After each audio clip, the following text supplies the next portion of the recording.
네, 개장 전에 꼭 필요한 정보를 모아보는 토마토 모닝 빅데이터 시간입니다. 어제 양시장 약세 흐름으로 장을 마쳤는데요.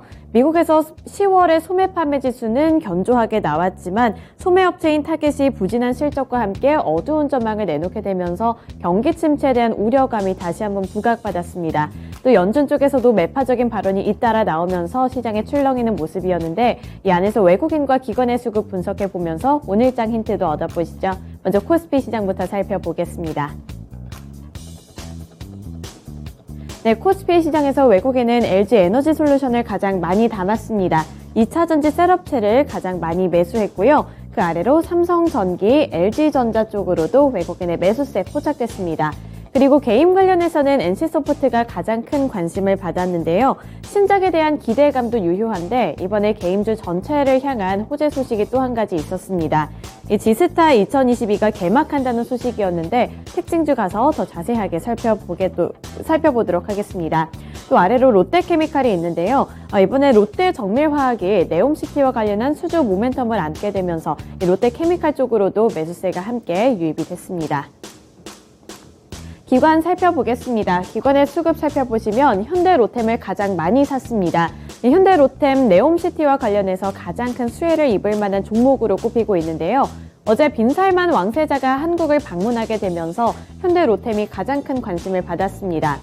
또 외국인과 마찬가지로 NC소프트 함께 담았고요. NC소프트뿐만 아니라 기관은 게임주 쪽에서 크래프톤까지도 담는 모습이 나타났습니다. 그 아래로 고려아연과 카카오도 담았는데요. 과대 낙폭주로 여겨지는 카카오까지 함께 담으면서 기관은 매수세를 연출했습니다. 매도한 종목들 살펴보겠습니다.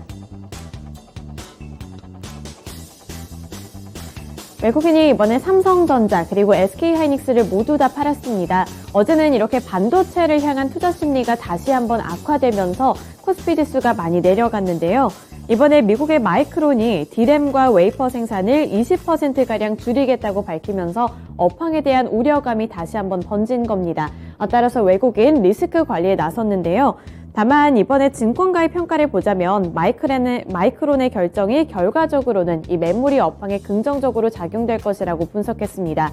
따라서 앞으로의 흐름은 면밀하게 체크해 보셔야 될 것 같고요. 2차전지 관련해서 아까 LG 에너지 솔루션은 사들였는데 삼성 SDI는 팔았습니다.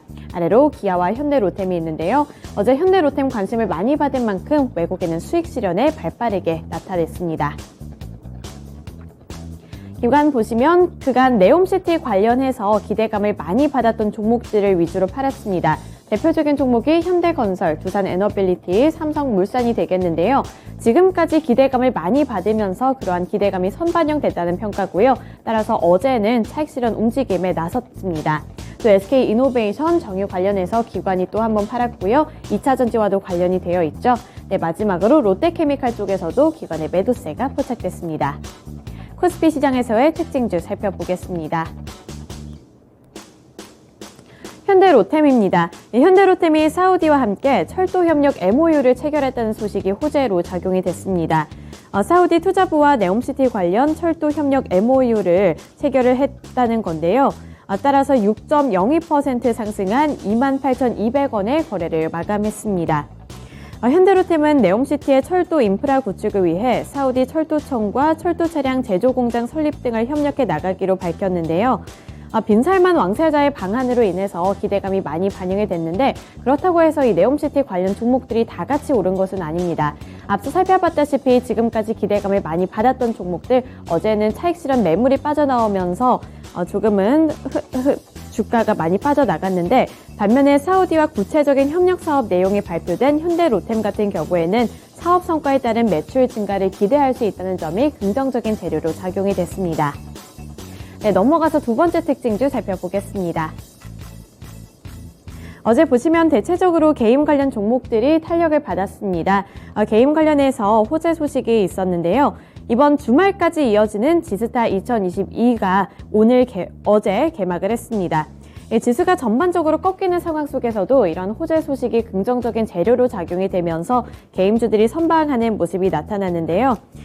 이번 지스타에서는 파라곤 등 4개의 신작을 들고 나오는 신작 기대감이 부각받고 있는 이런 종목들도 함께 상승세를 나타냈고요. 크래프톤과 NC소프트도 약 약 4%가량 올랐습니다. 이 개임주 반등 시기를 증권가에서는 내년 하반기로 보고 있는 만큼 개임주들도 면밀하게 체크해 보셔야겠습니다.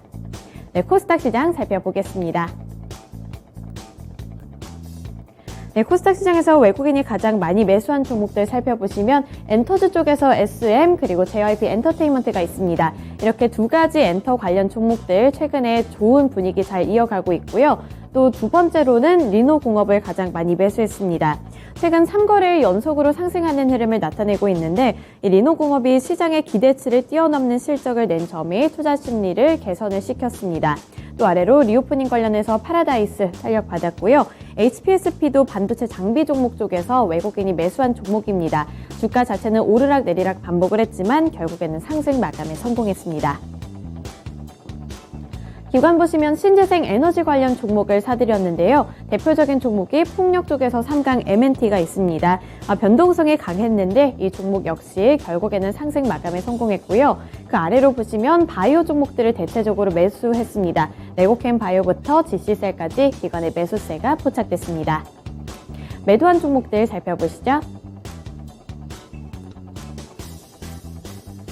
네, 매도한 종목들 살펴보시면 이번에 외국인이 LNF와 에코프로를 가장 많이 매도했습니다. 게임 관련해서는 위메이드를 또 팔았고요. 바이오 쪽에서 알테오젠 그리고 신재생 에너지 관련해서는 3강 MNT를 팔았습니다. 기관이 3강 MNT 사들이는 반면에 외국인은 이번에 수익 실현 움직임 나타냈고요. 기관 살펴보시면 LNF를 가장 많이 팔았습니다. LNF 지금까지 많이 올랐던 것에 대한 차익 실현 움직임이라고 볼 수 있겠고요. 그 아래로 보시면 T3와 TFE가 있습니다. 이번에 코스닥 시장에 신규 상장한 종목들인데 성적 자체는 부진했습니다. 이 신규 상장 관련 종목들은 특징주 가서 더 자세하게 살펴보도록 하겠고요.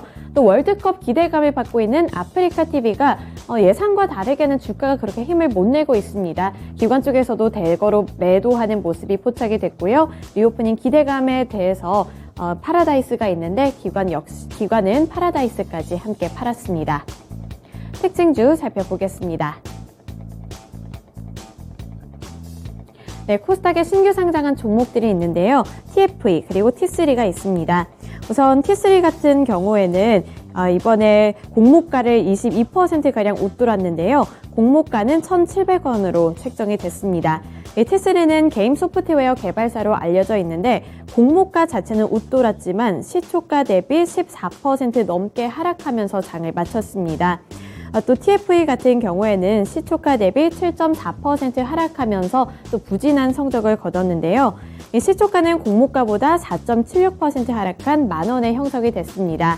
반도체 관련 기업인 TFE는 공모가 자체 또한 12%가량 하회하면서 예상보다 부진한 성적을 거뒀는데 어제 시장의 전체적인 분위기 그리고 업황 분위기를 고려를 했을 때 어쩔 수 없이 이렇게 주가가 좀 밀리는 모습이 연출됐다는 평가가 나오고 있습니다.